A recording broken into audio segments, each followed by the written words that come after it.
There are certain things that no matter how you personally feel about them, whether you agree with them or not, there's this societal understanding that they are considered sacred.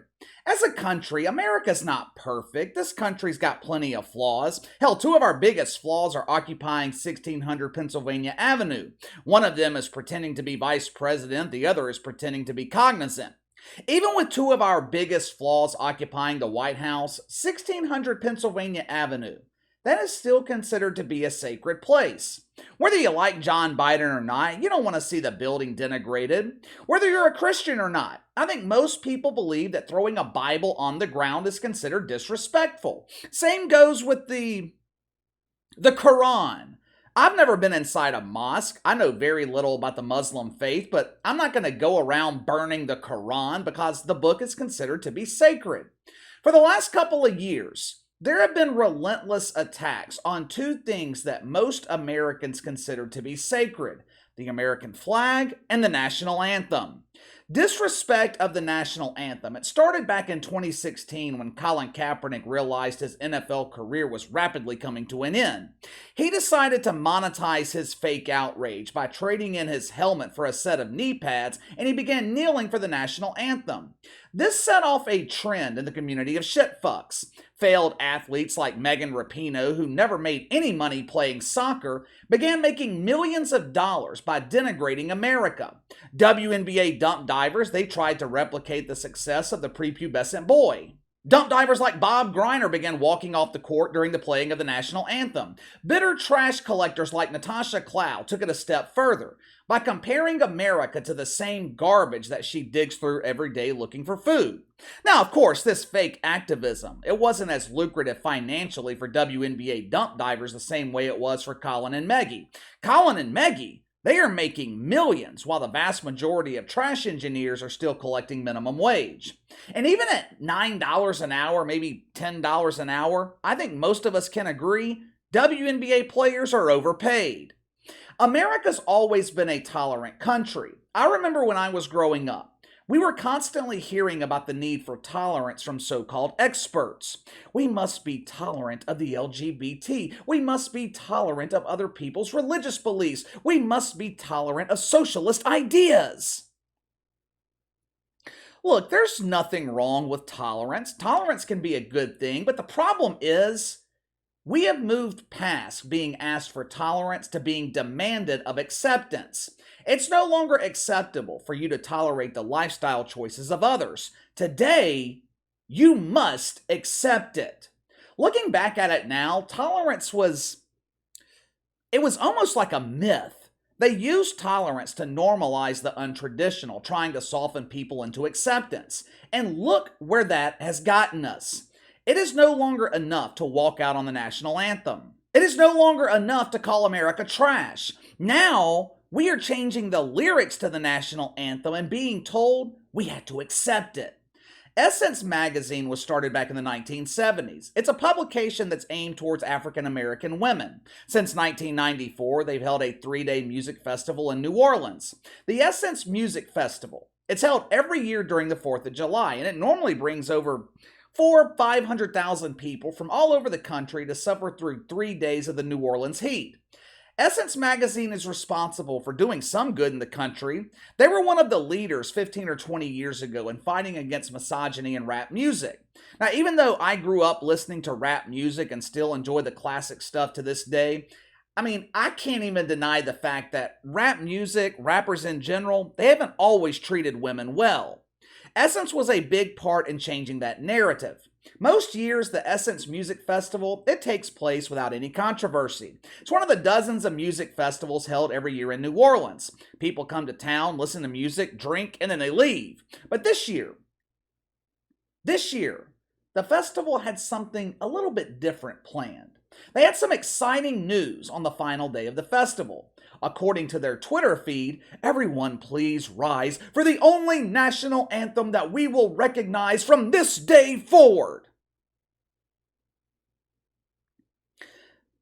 Now, my initial thoughts were, here we go again with the Black National Anthem. Here we go again with this demand to play two national anthems. For the past couple of years, the mainstream media and so-called leaders in the black community, they have been pushing for a second national anthem. We have the original national anthem, or the real national anthem, and what they're calling the black national anthem. For about a week, the NFL acquiesced to this ridiculous demand and they played the black national anthem before games. Then the NFL did what they do best and they forgot all about that bullshit. Now, I have nothing against Lift Every Voice and Sing. I think it's a great song, but it's not the national anthem. You see, there can only be one national anthem. One. There's no such thing as two national anthems. I guess we now have something in common with Essence Magazine because they happen to agree. We can't have two national anthems, but that's okay. That's okay. You know how I always say the shit fucks will never go down without a fight? They have moved on from the black national anthem. Instead of demanding the playing of Lift Every Voice and Sing, they decided to create a remix to the national anthem and call it the national anthem. How many of you guys have ever heard of Jill Scott? I had never heard of her until today. I was actually surprised to find out that Jill Scott entered the music scene in 2000. Now, I'm not familiar with modern music. I think it's garbage, but I am very, very knowledgeable when it comes to music from the 1970s all the way up until around 2010. I had never heard of Jill Scott. Her debut album in 2000 was titled, Who is Jill Scott? I'll be damned, that's the same question I had all afternoon. Who in the hell is Jill Scott? And what made her think she had the right to change the national anthem? Her most recent album was released in 2015. It was titled Woman. Interesting. Perhaps we should send a copy of this album to Supreme Court Justice Ketanji Brown Jackson. Since Miss Jackson struggles to properly define a woman, maybe Scott Jill can give her some assistance. Tuesday night, 4th of July, Scott Jill took the stage to perform at the Essence Music Festival. Now I want to reiterate here, this took place on the 4th of July. The holiday set aside to celebrate the birth of this country. The holiday set aside to honor people who sacrificed their lives to fight for this country. And the holiday that seems to be under constant attack by parishioners of Woke United Methodist.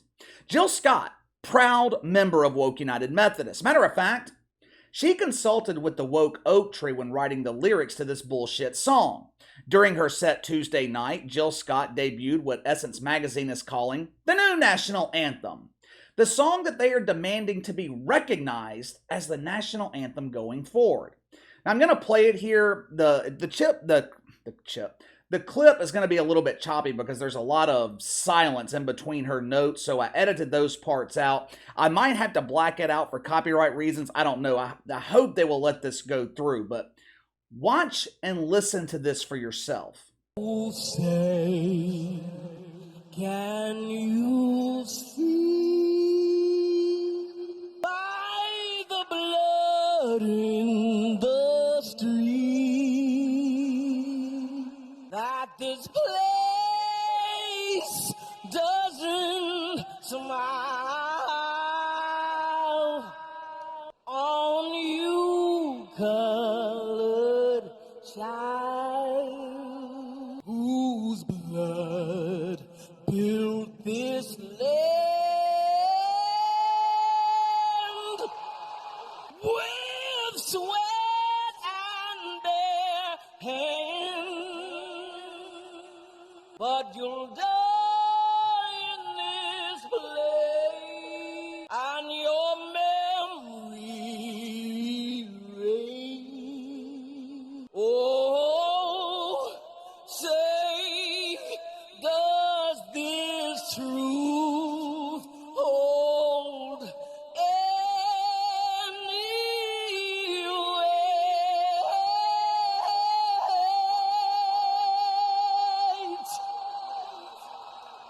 This is not the land of the free,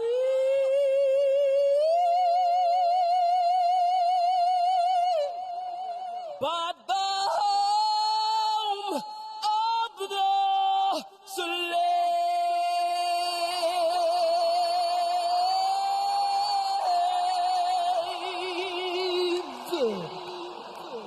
First of all, Jill Scott has every right to believe that America is plagued by systemic racism. She has every right to pretend that she lives in oppression. If this were an original song, I wouldn't have as much of a problem with it. I wouldn't agree with it.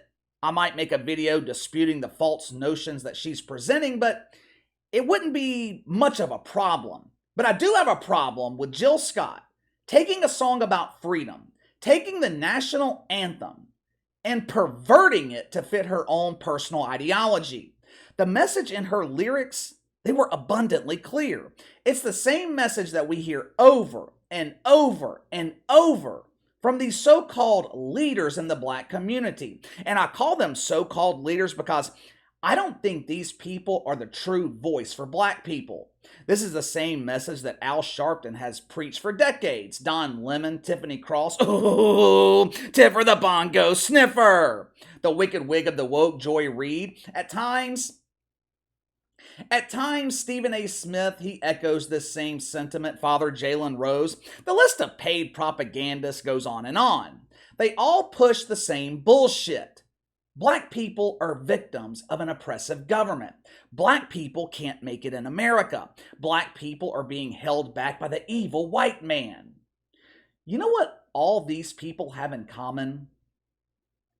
They all made it in America. Every single one of them are millionaires. Well, besides Tiffer the bongo sniffer. We haven't heard from the Tiffer in months now. Last I heard, she was on the janitorial staff of one of the WNBA dumps.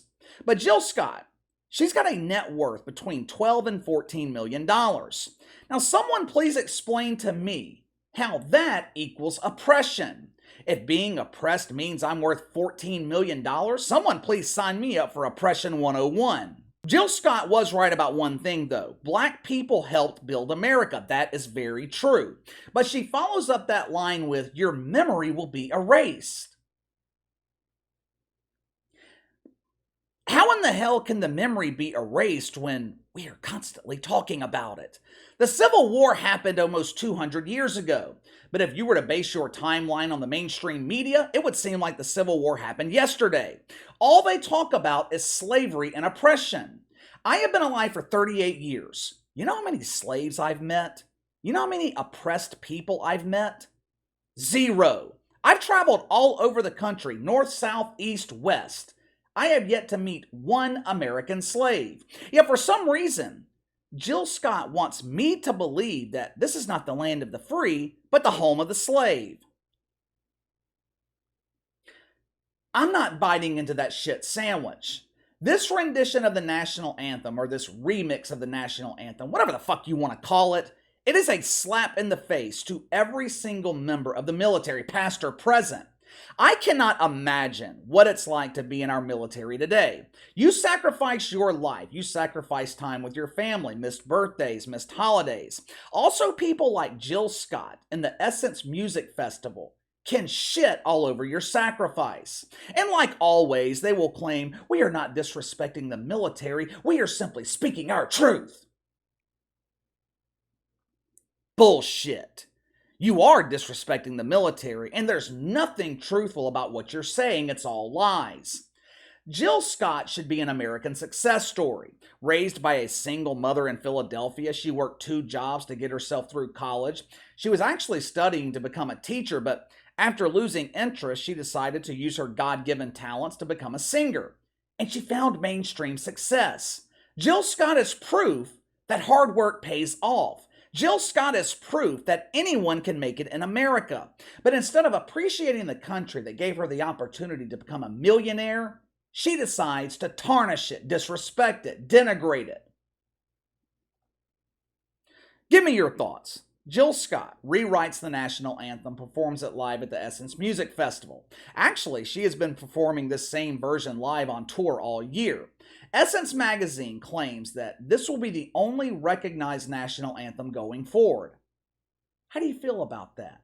Sound off in the comments below. Make sure to like and subscribe. Click the notification bell to receive all notifications from the channel. Best way to contact me is by email at btlkc84@gmail.com, kc_btl84 on Twitter. I'll see you guys tomorrow.